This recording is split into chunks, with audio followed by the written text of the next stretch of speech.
You're listening to the Business and Life Podcast, where 7 days a week, proven entrepreneurs share their success stories, failures, and give you true value on how you can build a great business and an awesome life. With your host, Mike Olivas.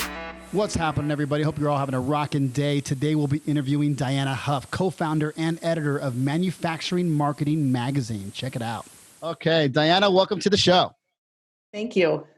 Absolutely. Thanks for taking the time. So tell our listeners something interesting about yourself and also where you're calling in from. I'm an avid birder. Birder, like a bird watcher? Yes. So actually, I don't go out with the binoculars and the camera, but so I live in a semi-rural area, and I'm pointing this way. My window is right here, and I have bird feeders out, and I have all kinds of birds coming to my feeders. Oh, wow. Is that right? Yeah. So is there like a bunch of different kinds of birds that you're able to kind of tell now that you're a birder? Yes, that. And I have wild turkeys that come through every single day. Wow. Is that right?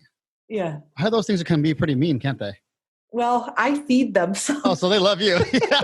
Hey, you feed any animal, they're going to love you. You're right. Yeah. So yeah, people think I'm nuts, but yeah, I have a lot of fun. Well, you feed me, I'll love you, Dan. So we're on the same page there. So, and you're calling in from New Hampshire. Which part of New Hampshire again? Plastow, New Hampshire, which is right on the southern border. I'm right on the border of Massachusetts. So I'm about 45 minutes north of Boston. Got it. Okay. Now tell us the name of your business and what it is that does for the marketplace, for your clients, et cetera. Yep. So I'm the founder and president of Huff Industrial Marketing, and we are a small boutique agency that helps small family-owned industrial manufacturers grow through marketing. Awesome. How did you carve out that niche? That sounds really interesting. So my entire background's in manufacturing. I put myself through school making sails for sailboats. And then I worked for a small woman-owned manufacturing company. We made all kinds of high-tech cloth products for the military and aerospace. And then when I went out on my own, I was always doing work for what I called these widget companies. And but as my business grew, I was doing business with everybody. But I mostly, a lot of my clients were global manufacturers, some smaller manufacturers. And then in 2014, I made a pivot and decided to focus just on small family-owned manufacturers. So manufacturing, within the manufacturing ecosystem, I would say 80% are small manufacturers with 20 employees, and they're the hub. They keep the engine running for America. These small, job shops and original equipment manufacturers. So they can have 20 to 50 employees, and they don't have a marketing department. So I do a great deal of marketing for them. Awesome. So how long has the business been running? When did you start it? Well, I started being on my own in 1998. I had DH Communications, Inc., and then I shut it down in 2013 and then moved to Huff Industrial Marketing in 2014. Out of all those, since 98, you've had a couple of businesses now. Tell me a time where you felt you've kind of hit rock bottom, or kind of close to hitting that at least, and been able to overcome that disaster. Well, I hit rock bottom when I changed my business. Sure. I saw that transition go there and I took it. Yeah. Yep. But I've grown it. So I have grown it considerably since then. I don't want to focus on rock bottom. So the one thing that we have done, which goes totally against everything that anyone would advise you to do, is we created a digital magazine called Manufacturing Marketing Magazine. And so we're going on our second year now, and that has been a huge learning experience. It's also been very exciting, and that's something I was hoping we could talk about today. Sure, no, absolutely. Let's talk about that. So tell us a little bit about the digital magazine. Okay, so I started it because you know how you're always supposed to get articles into publications. So I'm working with manufacturers. They read all these trade publications. There are a bazillion of them. I could not get any of my articles in these trade publications. I was pitching and pitching and pitching, nothing. So then I decided, okay, I'm going to take my articles and format them like a magazine page and mail them out to people. Nothing. So finally, I was doing some research and I kept saying, wouldn't it be great if there was a magazine for manufacturers that focused on marketing? Because manufacturing is its own little niche, and all this stuff you see out there about social media, all this stuff is always geared, worn down or repurposed for manufacturers, and it has no bearing on what they do. So I said, wouldn't it be great if we had a magazine that focused specifically on small manufacturers? And so my designer and we came up with one. The first issue went out in June 2018, 3 pages, 133 subscribers, and it's grown since then. So that's great. And so, it kind of just breaks down. You have a marketing background for this niche type of industry that probably doesn't understand the marketing obviously level as well as you do, but you've created a resource for them on a marketing level to help them, I'm sure, on many levels. And so where can those that are interested look for and find that magazine online? Oh, it's at my website, huffindustrialmarketing.com, and right in the top nav, it says magazine. We archive all the issues. They're all free to download. They're in easy-to-read PDFs. We get rave reviews on the design all the time. People tell us how easy it is to read, and then also the content, because it's really manufacturing focused. Okay, awesome. And what are you excited about right now within your business? I know the magazine's one of them. I would just say, what I'm really excited about is that people are now calling.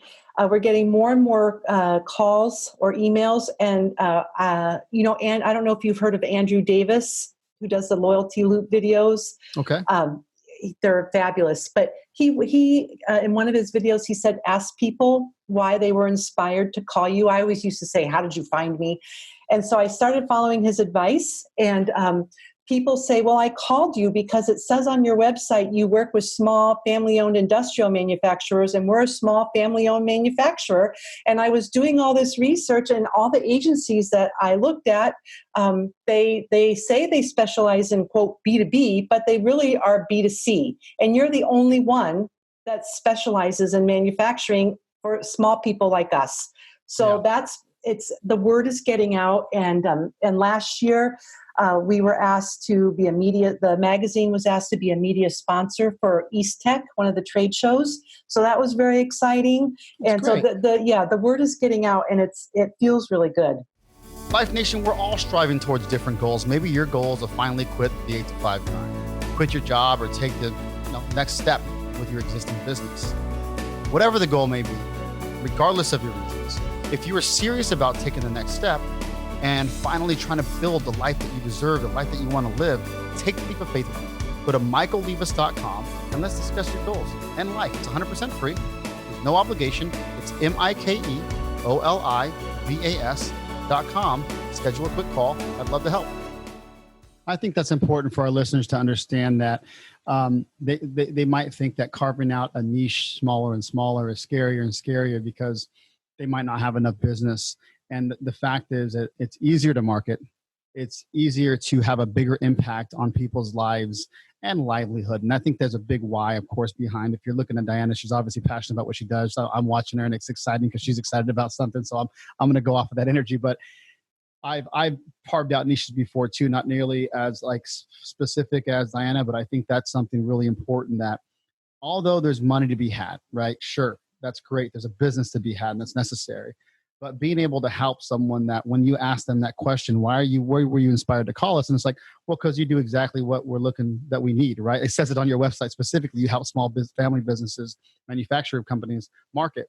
And you're able to do that and you feel confident you're able to do that. So if you're out there, you're thinking about solving a problem and it's a huge problem that everybody has, it's going to be a bigger mountain to climb. If you can find a smaller problem, but that's still a big problem for businesses that you can still solve, it's a no-brainer. Carve out that niche and focus on it, especially because you're going to have a more, let's say, social impact on people's lives too. And I think that's important.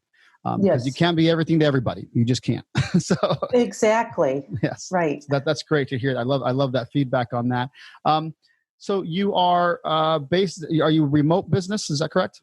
Correct. So we have clients up and down the Eastern Seaboard. We have one in Missouri. We do best when I always say within a day's driving range. So North Carolina, we have one in North Carolina, one in Pennsylvania, one in Missouri, one in Colorado. So yeah, they're all over the U.S. Awesome. What out of all your experiences here, what do you think? Why do you think there's just your advice here? I love to get entrepreneurs advice that have been successful with their business, but why do you think there's entrepreneurs and business owners out there that actually end up giving up and failing? I wrote it down actually. Oh, great.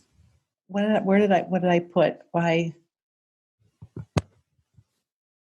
I think people give up because nothing worth doing is ever easy.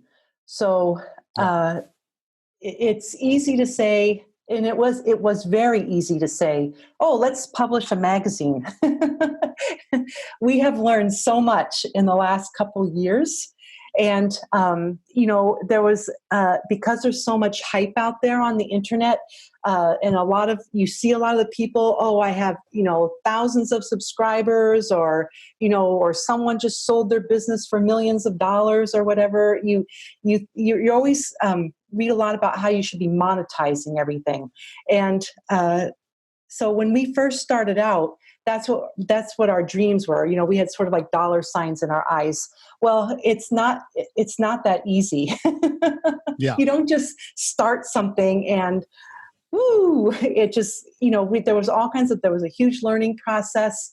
There was a lot of back and forth between Rachel and I, who's my co-founder, and she's the designer, constantly learning from feedback, running into glitches, getting burned out. It's been a huge learning experience, but it's been incredibly rewarding.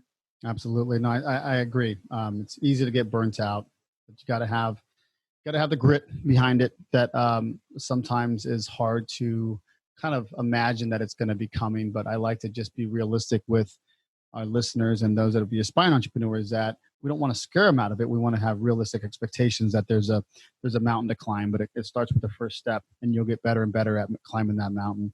Exactly. Out of all your successes, I want to have a final question here for you. Your successes, your failures, of course, in business as well. You've had a couple. What is your one piece of parting advice that you'd give to entrepreneurs out there today?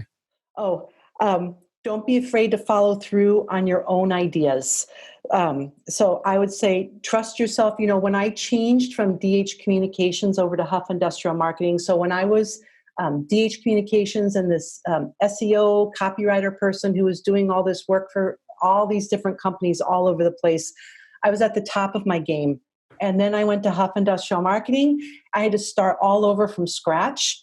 And also people were incredulous. Why are you doing this? And that was back when manufacturing was getting all offshored, and, it was just a very scary time. And I had to do this. I had to trust myself.